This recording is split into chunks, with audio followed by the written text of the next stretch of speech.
Thales theorem triangle की सबसे important proving, और आज हम इसे एक ऐसे मेथड से प्रूव करने वाले हैं जिसमें हमें कंस्ट्रक्शन करने की भी जरूरत नहीं पड़ेगी और एग्जाम में नंबर मिलेंगे पूरे के पूरे।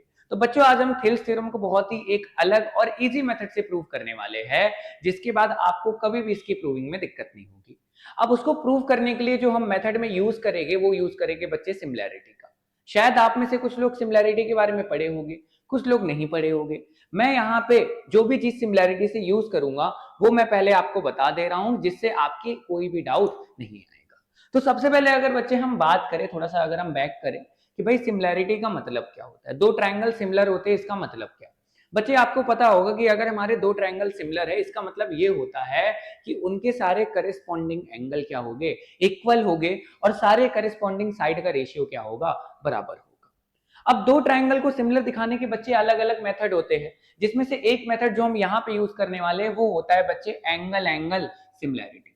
ये क्या बोलता है कि अगर कोई भी दो ट्रायंगल के दो एंगल बराबर है तो हम बोल सकते हैं कि वो दोनों ट्रायंगल आपस में क्या होंगे, सिमिलर होंगे। ठीक है, जैसे मैंने एग्जांपल लिया बच्चे, एक ट्रायंगल लिया मैंने, ट्रायंगल एबीसी, और एक लिया डीई। मैंने यहाँ पे सपोज कर लिया कि एंगल बी और ई बराबर है, ठीक है, और एंगल सी और एफ बराबर है। अगर ये बराबर है तो मैं बोलूंगा ट्रायंगल एबीसी डीईएफ के क्या है बच्चे, सिमिलर। कौन से मेथड से या कौन सी सिमिलैरिटी से, एंगल एंगल सिमिलैरिटी से। अब मैंने अभी आपको क्या बोला, जो सबसे इंपॉर्टेंट बात है हमारी प्रूविंग के लिए, कि अगर दो ट्रायंगल सिमिलर है बच्चे, ठीक है, तो वहां से हमें कुछ रिजल्ट मिलता है। ठीक है, अब जैसे दो एंगल बराबर थे तो तीसरा एंगल भी बराबर होगा। फिलहाल हम यहाँ एंगल का यूज नहीं करेंगे, हम इस रिजल्ट को यूज करेंगे। क्या है ये रिजल्ट, कि अगर दो ट्रायंगल सिमिलर है बच्चे तो उनकी करेस्पॉन्डिंग साइड का रेशियो क्या होता है, बराबर होता है। मतलब जैसे देखिए ट्रायंगल एबीसी डीईएफ के क्या आया, सिमिलर आया। तो यहां से अगर मैं पहली साइड लू AB, तो AB की करेस्पॉन्डिंग साइड क्या होगी, DE। तो अगर मैं AB अपॉन DE करूंगा, अब अगर मैं दूसरी साइड लू यहां से, जिस ऑर्डर में इधर लूंगा उसी ऑर्डर में यहां पे लूंगा, तो BC, और यहां पे क्या लिया मैंने, EF। तो BC अपॉन EF, तो पहले मैंने रेशियो लिया AB अपॉन DE का, फिर मैंने लिया BC अपॉन EF का। रेशियो का मतलब कि ऊपर वाली साइड से नीचे वाली साइड को डिवाइड करना है आपको, ठीक है। फिर किसका रेशियो लेंगे, CA और इधर FD, तो CA अपॉन FD। इन तीनों का रेशियो आपस में क्या आएगा, बराबर। कहने का मतलब सर अगर दो ट्रायंगल सिमिलर है तो उनकी करस्पॉन्डिंग साइड का रेशियो बराबर होगा। और जो मेथड हम सिमिलैरिटी का यूज करेंगे वो यूज करेंगे एंगल एंगल, जो कहता है कि अगर दो एंगल किसी ट्रायंगल के दो ट्रायंगल के बराबर है तो वो आपस में सिमिलर होंगे। अब आते हैं हम अपनी प्रूविंग में, जिसके लिए आप वेट कर रहे हैं, जो कि है थिल्स थ्योरम। ठीक है, तो अगर हम बात करें थिल्स थ्योरम या बेसिक प्रोपोर्शनैलिटी थ्योरम की, ठीक है, तो इसको समझने के लिए पहले हम समझते हैं कि भैया ये कहता क्या है। ये कहता है कि if a line is drawn parallel to one side of a triangle. बच्चे हमने ये ट्रायंगल लिया, ट्रायंगल का नाम है ABC, ठीक है, इसमें हमने एक लाइन बनाई DE जो BC के क्या है, पैरेलल। मतलब हमने एक लाइन बनाई जो ट्रायंगल की एक साइड के क्या है बच्चे, पैरेलल। तो ये बोलता है कि अगर हम ट्रायंगल के एक साइड के पैरेलल एक लाइन बनाते हैं, अब ट्रायंगल में तीन साइड होती है, तो एक साइड के पैरेलल हमने लाइन बनाई तो कितनी साइड बची, दो साइड बची। तो बोल रहा है कि one side of a triangle to intersect the other two side. अब हमने एक लाइन बनाई जो एक साइड के पैरेलल है और बाकी बची दोनों साइड को क्या कर रही है, इंटरसेक्ट कर रही है, मतलब कट कर रही है, ठीक है, दो अलग अलग पॉइंट में। तो जिस पॉइंट पे वो कट करेगी वहां पे देखिए, जैसे ये AB है तो AB को DE देखिए दो पार्ट में डिवाइड कर रहा है, AD और DB। इसी तरह AC को भी DE दो पार्ट में डिवाइड कर रहा है, AE और EC। तो ये जिस पार्ट में डिवाइड करेगा उसका रेशियो क्या होगा, बराबर होगा। यही हमारा थिल्स थ्योरम है। इसको मैं और आसान करके समझाता हूं और प्रूव करते करते हम इसको समझेंगे। सबसे पहले जब भी हम प्रूविंग करते हैं बच्चे लिखते हैं गिवन। यहां पे हमारे पास गिवन क्या है, हमारे पास गिवन है एक ट्राइंगल ABC, ठीक है, जिसमें, ठीक है, इन विच DE हमारा जो है वो BC के क्या है बच्चे, ठीक है। अब हमें प्रूफ क्या करना है, ठीक है, देखिए बेसिक प्रोपोर्शनैलिटी थ्योरम क्या बोलता है कि भैया अगर एक साइड के पैरेलल हम कोई एक लाइन बनाएंगे ट्रायंगल में जो बाकी बची दोनों साइड को टच कर रही है, तो वो उन्हें जिस रेशियो में डिवाइड करेगी, जैसे अब ये DE AB को कितने पार्ट में डिवाइड कर रही है, AD और DB, तो जो इसका रेशियो होगा वही उस वाली साइड में जो डिवाइड हो रहा है उसका भी रेशियो होगा। मतलब AD upon DB AE upon EC के क्या होगा, बराबर। और इसे ही हमें यहाँ पे क्या करना है, प्रूफ करना है। अब इसको प्रूव करने के लिए बच्चे मैंने बोला कि हम कौन सा मेथड यूज करेंगे, सिमिलैरिटी यूज करेंगे। हम क्या करेंगे बच्चे, देखिए एक छोटा वाला आपको ट्रायंगल दिख रहा है, ये वाला, ठीक है, ये वाला, ये छोटे वाला ट्रायंगल का नाम क्या है बच्चे, ए डी ई। ठीक है, तो अगर इस ट्रायंगल की बात करें, मैं पहला ट्रायंगल ले रहा हूं ट्रायंगल ए डी ई, और दूसरा मैं सबसे बड़ा वाला ट्रायंगल ले रहा हूं जिसका नाम है ए बी सी। ठीक है, अब बच्चे आपने क्लास 9th में पढ़ा है कि जैसे मान लीजिए हमारे पास दो पैरेलल लाइन है और कोई तीसरी लाइन जिसको हम ट्रांसवर्सल बोल रहे हैं वो इसे कट करती है, तो जो एंगल सेम पोजीशन पे होते हैं वो बराबर होते हैं, इस प्रॉपर्टी को हम बोलते हैं करेस्पॉन्डिंग एंगल। वही प्रॉपर्टी हम लगाएंगे। आप देखिए कि एंगल डी और बी करेस्पॉन्डिंग एंगल हो गए कि नहीं, मतलब आपस में बराबर हो गए कि नहीं। और इसी तरह ठीक है, एंगल ई और एंगल सी भी आपस में क्या हो गए, बराबर। ठीक है, कहने का मतलब क्या है बच्चे, कहने का मतलब ये है कि इन दोनों ट्राइंगल में हम सबसे पहले क्या लिखेंगे, हम इसमें लिखेंगे इसका एंगल ए डी ई किसके बराबर होगा, एंगल ए बी सी के। रीजन क्या लिखेंगे, करेस्पॉन्डिंग एंगल। और सर करेस्पॉन्डिंग एंगल क्यों बन रहे हैं, क्योंकि लाइंस क्या है, पैरेलल। हम नहीं बोल रहे, क्वेश्चन बोल रहे। ठीक है, उसी तरह हम वो वाला एंगल भी लिख देंगे। ठीक है, अच्छा एक चीज और हम कर सकते थे, देखिए दोनों में एंगल है, एंगल ये क्या है, कॉमन, लेकिन हमें दो ही एंगल दिखाने थे तो कोई भी दो एंगल ले लेंगे। ठीक है, जो बराबर है हमारे।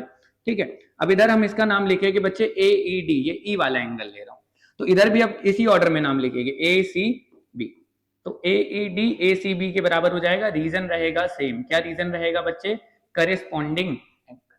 ठीक है, अब भैया जब दो एंगल बराबर हो गए तो हम बोलेंगे कि A D E triangle similar हो जाएगा किसके, ए बी सी के, bye angle angle similarity. Angle angle similarity से दोनों ट्राइंगल क्या हो जाएंगे, सिमिलर। और अभी मैंने बताया कि सिमिलर ट्राइंगल की करेस्पॉन्डिंग साइड का रेशियो बराबर होता है, तो वही प्रॉपर्टी हम यूज करेंगे। अब इसकी पहली साइड हम कौन सी ले रहे हैं बच्चे, ए डी। ठीक है, पहली साइड हम कौन सी ले रहे हैं, ए डी। ठीक है, और यहाँ ए डी के सामने हमें जो साइड मिलेगी, ठीक है, वो कौन सी मिलेगी, ठीक है, ए बी। ठीक है, तो A D upon A B, ठीक है, इक्वल। फिर हम जो दूसरी साइड लेंगे बच्चे, पहले हमने ली A D upon A B, दूसरी साइड हम लेंगे ए ई। ठीक है, और यहाँ पे हम लेंगे ए सी, हम उन साइड को लेंगे जिनका हमारा यहाँ से काम है। ठीक है, तो हम बोलेंगे भैया ट्राइंगल हमारे सिमिलर है। ठीक है, तो इन साइड का रेशियो क्या होगा, बराबर। प्रॉपर्टी हम लिख सकते हैं बाय सीपीएसटी। सीपीएसटी मतलब corresponding part of similar triangle. ठीक है, तो रेशियो हमारा क्या आया, A D upon A B equal A E upon क्या आ गया, ए सी आ गया। ठीक है, अब इसी को अगर हम और आगे समझे, ठीक है, देखिए रेशियो क्या आया हमारा, A D upon A B equal A E upon A C. बच्चे इसको आप पहले रेसिप्रोकल कर दीजिए। रेसिप्रोकल मतलब इसको भी पलटिए तो ये भी पलट जाएगा। ठीक है, तो क्या आ जाएगा, A B upon A D, और इधर क्या आ जाएगा बच्चे, ए सी अपॉन ए। ठीक है, अब आपको क्या करना है यहाँ पे बच्चे, देखिए दो चीजें बराबर है, अगर दो चीजें बराबर है तो दोनों से आप सेम नंबर माइनस कर सकते हैं ना।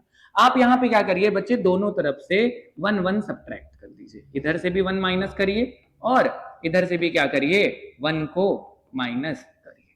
ठीक है, तो हमने क्या किया, सब्ट्रैक्टिंग लिखेंगे हम, सब्ट्रैक्टिंग 1 फ्रॉम बोथ साइड्स। हमने 1 को दोनों साइड से क्या किया बच्चे, सब्ट्रैक्ट किया, सब्ट्रैक्टिंग 1 फ्रॉम बोथ साइड्स। अब देखिए मेरी बात समझिए, यहां पे देखिए हम एडी को क्या लेंगे बच्चे, एलसीएम, और इसके डिनोमिनेटर में कुछ नहीं है, 1 है। 1 के साथ जब कोई भी नंबर होता है दूसरा तो वही एलसीएम होता है, और उसी का इसमें क्या होगा, मल्टीप्लाई। तो ये आ जाएगा A B minus A D. ठीक है, इसी तरह हम यहाँ क्या एलसीएम लेंगे, ए ई। ठीक है, तो इधर तो ए सी ही रहेगा, इधर आ जाएगा ए सी माइनस ए। ठीक है, अब मेरी बात ध्यान से समझिए, ये क्या लिखा है, A B minus A D.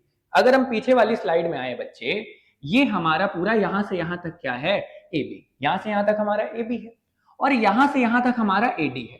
आप खुद ही देखिए, अगर मैं ए बी में से ए डी हटा दूं तो क्या बचेगा बच्चे, हमारा यहां से यहां तक की डिस्टेंस बचेगी जिसका नाम क्या है, डी बी है। ठीक, कहने का मतलब अगर मैं ए बी में से, ठीक है, यहाँ क्या लिखा है, A B minus A D, तो सर अगर हम ये करेंगे तो क्या आ जाएगा, डी बी आ जाएगा। सेम इसी तरह अगर मैं, आप खुद ही सोचिए, AC में से AE हटा दूं तो क्या बचेगा, EC बचेगा कि नहीं। तो यहाँ पे क्या आ जाएगा बच्चे, यहाँ पे आ जाएगा EC अपॉन AE।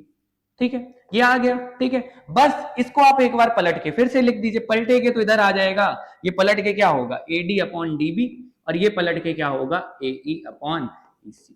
क्या देखिए, हमें यही प्रूव करना था, आंसर है यस। तो ये बहुत ही इजी मेथड से बिना कंस्ट्रक्शन के हमारा बीपीटी प्रूफ हो गया। मैं एक बार आपको रिकॉल कराता हूं, देखिए हमने क्या किया भाई। ठीक है, हमें बोल रहा था थ्योरम में कि अगर हमारे पास क्या कहते हैं, एक ट्राइंगल है जिसमें एक साइड के कोई पैरेलल हमने लाइन ली, तो वो बाकी बची दोनों साइड को बराबर रेशियो में डिवाइड करेगी। हमने यहाँ गिवन लिया, ये हमें प्रूव करना था। हमने दो ट्राइंगल लिए, अब वो दो ट्राइंगल में हमने बोला कि भैया ये और ये एंगल बराबर होगा करेस्पॉन्डिंग एंगल, और ये भी बराबर होगा करेस्पॉन्डिंग एंगल। दोनों ट्राइंगल हो जाएंगे सिमिलर, तो इनकी करेस्पॉन्डिंग साइड का रेशियो क्या हो जाएगा, बराबर।